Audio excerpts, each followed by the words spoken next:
نحمد و نصلی علی رسول الکریم، اما بعد۔ میرے انتہائی قابل احترام خواتین و حضرات، اللہ جل جلالہ نے قرآن پاک میں میاں بیوی کے جوڑے کے متعلق فرمایا ازواجا لتسکنوا الیہا وجعل بینکم مودۃ ورحمہ۔ ہم نے اس جوڑے کو آپس کے پیار اور جوڑ کے لیے اور ایک دوسرے کے سکون کے لیے بنایا ہے۔ عربی کا ایک قاعدہ کلیہ ہے وضع الشیء فی غیر محلہ ظلم۔ جو شے جس مقصد کے لیے بنائی جائے اگر وہ وہاں استعمال نہ ہو تو یہ ظلم اور زیادتی ہو رہی ہے۔ اللہ نے میاں بیوی کا جو جوڑا بنایا ہے وہ سکون کے لیے، اگر سکون نہیں ہے تو حقیقت میں وہ میاں بیوی بھی نہیں ہے۔ آئیے آج ہم اس بات کا عزم کریں کہ قرآن و حدیث میں ہمیں کیا چیزیں ملتی ہیں کہ میاں بیوی کیسے زندگی گزاریں کہ گھروں میں سکون، اولاد نیک ہوتی چلی جائے۔ تو سب سے پہلا جو اصول ہے وہ یہ ہے کہ میاں بیوی دونوں اس بات کا عزم کریں اور رو رو کے اللہ سے مانگیں کہ ہم نے گناہوں کی زندگی کو چھوڑنا ہے، کیونکہ جو انسان گناہ کرتا ہو اور یہ کہ مجھے سکون مل جائے، اس کو سکون نہیں مل سکتا۔ دوسرے نمبر پہ یہ ہے خاوند کی یہ کوشش ہو کہ میری بیوی کو کیسے سکون مل جائے، اس کی عزت کیسے بڑھ جائے، اور بیوی کی یہ کوشش ہو کہ خاوند کو کیسے عزت اور سکون اور راحت مل جائے۔ قرآن پاک میں ایک دوسرے کو اللہ جل جلالہ نے لباس کہا ہے، ہن لباس لکم وانتم لباس لہن۔ لباس کسے کہتے ہیں؟ جو انسان کے سب سے زیادہ قریب ہو۔ تو میاں بیوی کا کیا مطلب کہ ان سے بڑھ کے اتنا کوئی قریب نہ ہو۔ لباس کا دوسرا مقصد کیا ہوتا ہے کہ یہ انسان کی خوبصورتی اور عزت کا ذریعہ بنتے ہیں۔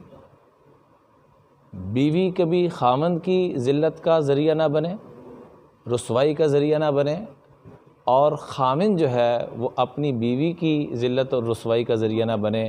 عام طور پر چھوٹی چھوٹی باتوں کو ادھر کی ادھر لگائی جاتی ہیں، خدا را اس کے اوپر بڑا سا کراس لگا دیں۔ اگر واقعتاً میاں بیوی کا جو اللہ نے جوڑا بنایا ہے اس کا سکون حاصل کرنا چاہتے ہیں۔ اور لباس کا تیسرا مقصد یہ ہوتا ہے کہ ایک دوسرے کے لباس انسان کے عیبوں کو چھپاتا ہے، تو میاں بیوی ایک دوسرے کے عیبوں کو چھپائیں۔ یہ لباس کے تین مطالب ہیں، ان تینوں کو ہم نے ذہن میں رکھنا ہے۔ لباس سب سے زیادہ قریب، میاں بیوی سب سے زیادہ قریب۔ لباس عیبوں کو چھپا رہا ہے، میاں بیوی ایک دوسرے کے عیبوں کو چھپائیں۔ لباس عزت کا ذریعہ بنتا ہے، خوبصورتی کا ذریعہ بنتا ہے، تو میاں بیوی ایک دوسرے کی خوبصورتی کا اور عزت کا ذریعہ بنے، تو پھر تو یہ میاں بیوی ہیں۔ اور سکون والی زندگی ہے تو یہ میاں بیوی ہیں، اگر وہ نہیں ہے تو کچھ بھی نہیں ہے۔ ایک گزارش تو یہ کرنی تھی۔ دوسرا رب سے گڑ گڑا کے یہ مانگنا ہے کہ اے اللہ، کائنات میں آپ نے سب سے جوڑا اپنے محبوب علیہ الصلاۃ والسلام کا، اور ہماری جو مائیں تھی حضور علیہ الصلاۃ والسلام کے ازواج مطہرات، اماں خدیجہ، اماں عائشہ، اماں حفصہ، ساری جتنی بھی ازواج مطہرات ہیں، اے اللہ جیسے اس جوڑے میں آپس میں محبت تھی، آپس میں جوڑ تھا، آپس میں مودت تھی، یا اللہ اس کا کچھ ذرا نصیب فرما دے۔ اور دوسرے نمبر پہ یا اللہ جیسے آپ نے ان سے دین کا کام لیا، دین کی خدمت دی، ہمیں بھی اس طرح ان کے نقش قدم میں چلنے کی توفیق عطا فرما دے۔ یہ دو دعائیں کثرت سے ہم نے مانگنی ہیں۔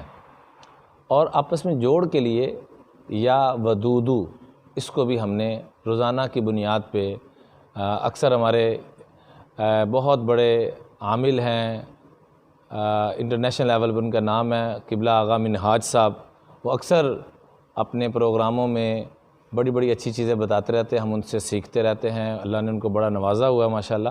تو آپ یہ یا ودودو اس کو کثرت سے پڑھیں۔ اس کا لفظی ترجمہ یہ بنتا ہے کہ ودود کہتے ہیں دل کی اتھا گہرائیوں سے پیار کرنے والے کو، تو وہ اللہ کی ذات ہے، تو اس اللہ سے ہم مانگ رہے ہیں کہ ہمیں بھی دل کی اتھا گہرائیوں سے پیار کرنے والا بنا۔ اور آخری گزارش،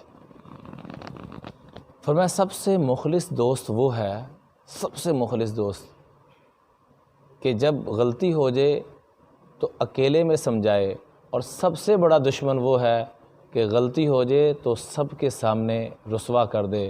امام غزالی رحمۃ اللہ علیہ فرماتے ہیں کہ ایمان کے بعد سب سے بڑی رب کی طرف سے اگر کوئی دولت ملتی ہے تو وہ مخلص دوست ہے۔ تو ہم میاں بیوی آپس میں دوست، ہم یہ نیت کریں کہ جہاں جہاں بھی یہ جوڑے اللہ پاک نے آباد کیے ہوئے ہیں ہم آپس میں اچھے دوست ہیں، یہ سب میاں بیوی آپس میں نیت کریں، عزم کریں۔ اللہ تعالیٰ ہمارے گھرانوں میں سکون، چین، اطمینان سے بھرپور فرمائے، منور فرمائے، آباد فرمائے۔